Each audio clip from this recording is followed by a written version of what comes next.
Olá pessoas, eu sou o Léo. E eu sou o Miguel. E esse é o canal Piuí.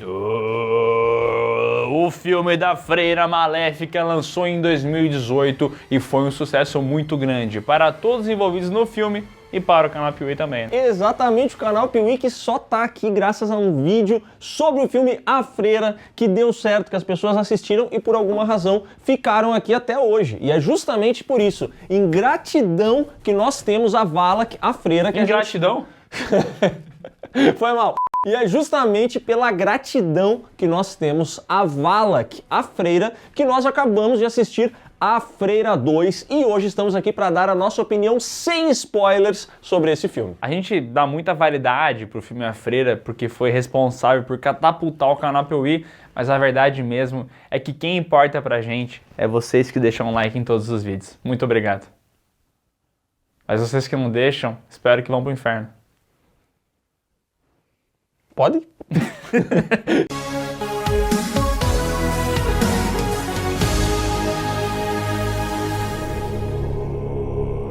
Em 2013, Invocação do Mal foi lançado. James Wan estava trazendo esse filme de terror que tinha aquele aspecto meio blockbuster da coisa do terror, de ter grandes cenas de exorcismos e efeito sonoro.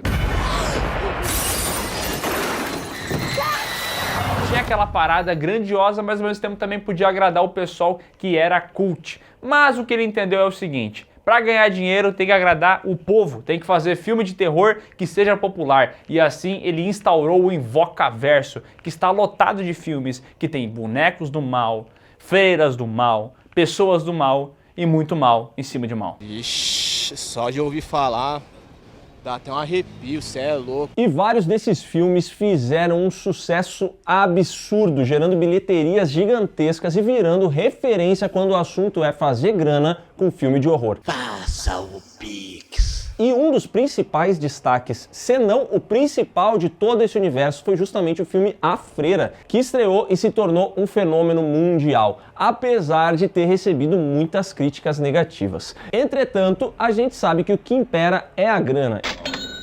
E agora, 5 anos após o lançamento do primeiro filme, temos A Freira 2. Lá no filme original, a gente conheceu a irmã Irene e acompanhamos a primeira batalha dela contra Valak, esse demônio que atacou uma abadia na Romênia. Agora, nesse segundo filme, algumas outras figuras religiosas em vários países europeus começam a morrer, o que gera muita suspeita na igreja e faz com que a irmã Irene seja chamada mais uma vez para investigar essa situação, já que ela teve uma experiência muito representativa alguns anos atrás. Inicialmente, a Irene não aceita muito isso aí, porque ela passa por uma treta bem grande no primeiro filme, mas ela acaba aceitando e leva junto com ela a Deborah, uma noviça que aceita passar por essa treta, uma noviça que não tem muita fé, ela não acredita muito naquelas coisas, então ela meio que vai testar a fé dela nessa missão. E em paralelo a isso, a gente acaba vendo o francês que volta nesse filme aqui, ele estava no primeiro, acabou sendo infectado pelo demônio Valak e a gente ficou aquela pulga atrás da orelha. O que vai acontecer com ele agora? Será que ele vai estar possuído? Será que isso vai ser relevante? E o filme fala sobre esse cenário. E vou dizer uma coisa, tá? Já vou tirar o elefante branco da sala. Esse filme aqui é melhor do que o primeiro. O que também não significa muita coisa, já que o primeiro filme foi muito criticado por boa parte da crítica e foi muito criticado pela gente também, que não conseguiu se divertir nele, não conseguiu se interessar nem sentir medo, que era um filme bem genérico, cheio de sustos, jumpscare, cheio daquela parada manjada de terror. Deus o proteja. Que volta a acontecer nesse segundo filme, pra ser sincero, mas dessa vez pelo menos eles conseguiram dosar um pouco mais. Eles conseguem criar uma história minimamente interessante com a Irene e o início do filme é realmente bom. Eu até olhei pro lado e falei, cara, eu não acredito, eles vão conseguir fazer um filme bom. Esse filme aqui começa muito bem, os primeiros 15 minutos dele, assim, é difícil até de acreditar que sejam dirigidos pelo mesmo diretor do filme anterior. Mas conforme a rodagem do filme vai passando, ele vai adotando um pouco mais aquele formato do primeiro A Freira. E o que eu quero dizer com isso? O filme começa de uma maneira um pouco menos corrida e sem a necessidade de encher você de sustos baratos. Mas conforme O filme vai passando, a freira vai aparecendo cada vez mais e a cada aparição dela, aí sim o diretor Michael Chaves precisa recorrer àquele padrão de jumpscare maldito que esse cara recorre não só em A Freira, mas também em A Maldição da Chorona e em outros projetos dele. Então vai ter aquele momento do filme em que nada está acontecendo e de repente... vai acontecer isso, você vai ser impactado por um susto aleatório que vem do nada e não tem nenhum tipo de função narrativa. Ele tá ali realmente só pra ter o momento do grito. Isso não é ideia não, ué. Isso não é ideia não, ué. Isso é uma pena, tá? Porque a gente falou recentemente sobre Gran Turismo, um filme que não começa muito bem, mas termina legal. Então o saldo geralmente tende a ser positivo. Tu sai e fala, pô, foi bacana a jornada, não começou tão bem, mas no final compensou. E aqui é justamente o contrário. Porque ele começa interessante, a gente vê a irmã Irene, ela tá relutante, ela não acredita que é capaz de passar por isso de novo. Tem a Deborah, que não tem muita fé e tá sendo testada. Eles conseguem setar aquele universo. Até o Francês, que no primeiro filme era todo bobalhão, bonachão, a gente não tava nem aí pra ele. Aqui tem um background interessante, é um personagem que tá passando por alguma coisa, então eles conseguem setar esse universo e criar uma antecipação. O problema é que quando chega no final e eles finalmente vão costurar essas pontas, aí eles vão costurar com aquelas coisas que a gente odeia e que já tá muito manjado. Ih, lá vem. Que é jumpscare em pesadelo, conexão neural, artefato mágico, o passado da personagem principal está ligado a algo importante do passado. Começa a vir aquelas paradas que a gente já tá cansado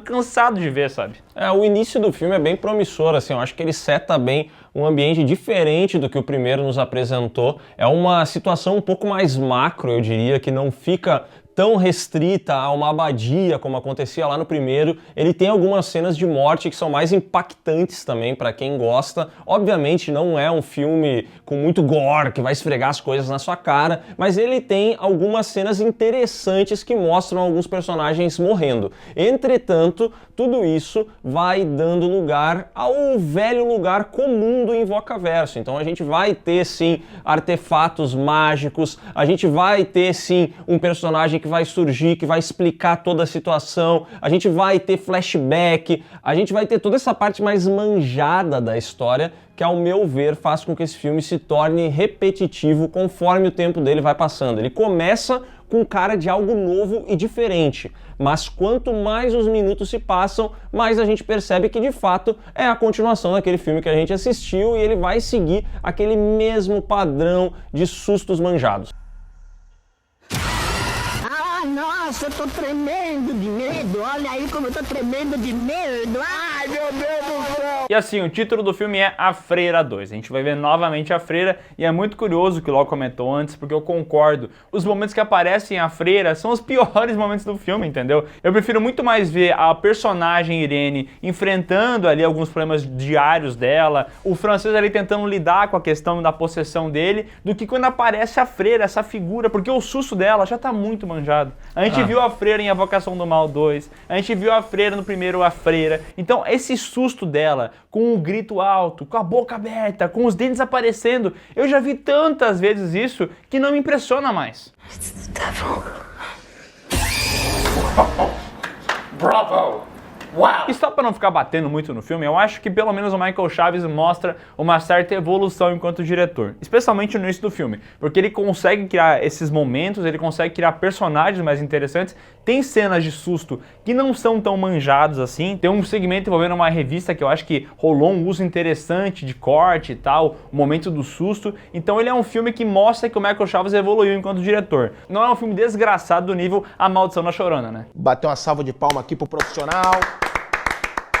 Ao meu ver, ele também consegue criar uma narrativa um pouco mais interessante ao trazer outros personagens, além do Francês, do Padre Burke e das freiras figurantes do filme anterior. Aqui a gente tem alguns outros personagens que também têm uma participação importante nessa trama, mas, mais uma vez, ele vai cair naqueles momentos em que, por exemplo, a história vai passar por um internato. Aí o internato é cheio de pessoas, mas quando o demônio tá ali, quando as coisas estão caindo, quando as paredes estão desabando, quando o barulho é, assim, extremamente absurdo, ninguém vai ouvir, ninguém vai aparecer. É como se o local ficasse completamente vazio. Então é um filme que vai cair nos mesmos clichês que a gente já viu. A freira, todas as vezes que ela aparece, ela vai ter esse susto manjado, e é por isso que é o pior personagem do filme. O filme da freira, a pior coisa que ele tem é a freira. Como assim? Não entendi. Porque eles não conseguem, o Michael Chaves não consegue evoluir esse personagem. Então ela vai aparecer num quadro,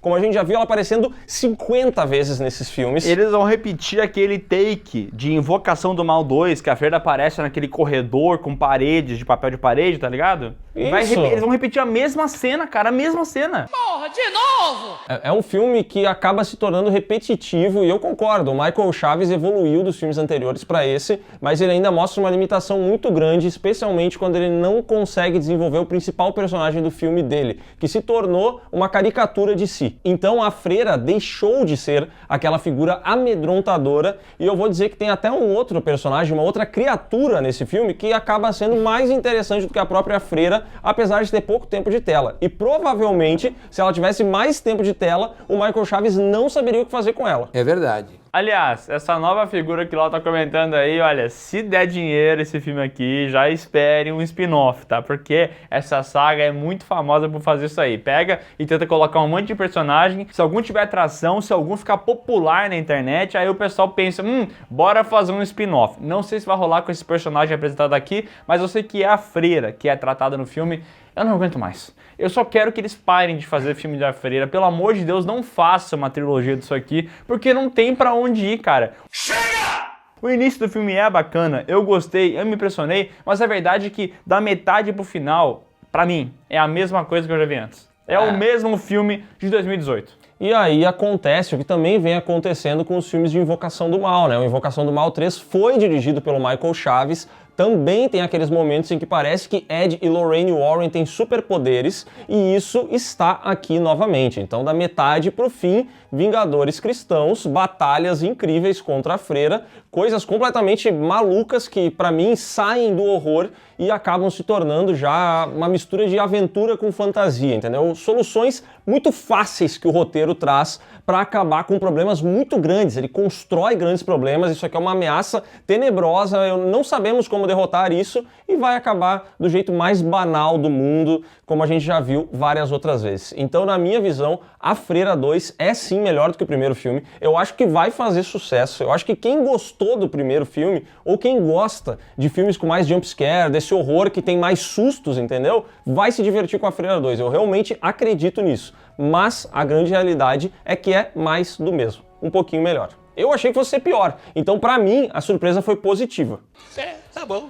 Eu não sei, eu achei que ia ser pior, mas aí o início me enganou, eu achei que ia ser bom, aí ficou ruim de novo, então a percepção, o saldo pra mim é negativo. Eu queria dar um 4 pra esse filme aqui, porque eu acho que merece, essa é uma saga que já tá cansada, é muito filme atrás do outro, mas ao mesmo tempo seria um pouco de injustiça. Eu vou ficar no 4,5 então, que eu acho que é uma nota justa. Eu tinha dado 5, falei pra gente que eu achei que era um filme nota 5, mas só de pensar no cansaço que essa franquia tá me proporcionando, eu já não aguento mais. Eu também. Eu vou te acompanhar no 4.5. Eu também tinha pensado no 5, mas assim, é tanta repetição, sabe? Não dá mais, cara. Tamo legal, né? Vamos de 4,5, vai. Vamos de 4,5. 4,5. Okay. Claro. O primeiro filme seria o quê? Um 3, eu acho. 3ão, né? Então eu acho que assim, é uma evolução, né? Agora é uma evolução Quando grande. chegar a Freira 7, aí é nota 9,5. Aí não tem. É só tentar. Tentar várias vezes, mas não tá certo. Então é isso, pessoal. Se você gostou desse vídeo, dá um like aqui embaixo, se inscreve no canal, marca o sininho e comenta o que você tá esperando do grandioso, do majestoso A Freira 2. E se já assistiu, deixa aqui embaixo a sua opinião também, fala o que chamou a sua atenção. E não esquece depois disso de ir nos links que estão aqui na descrição, corre ver as nossas redes sociais, as lives do Miguel e o PeeWeeCast, o podcast do canal Piuí, que deve ter pelo menos uns 50 episódios onde a freira é mencionada, tá? Pelo menos citada todos eles.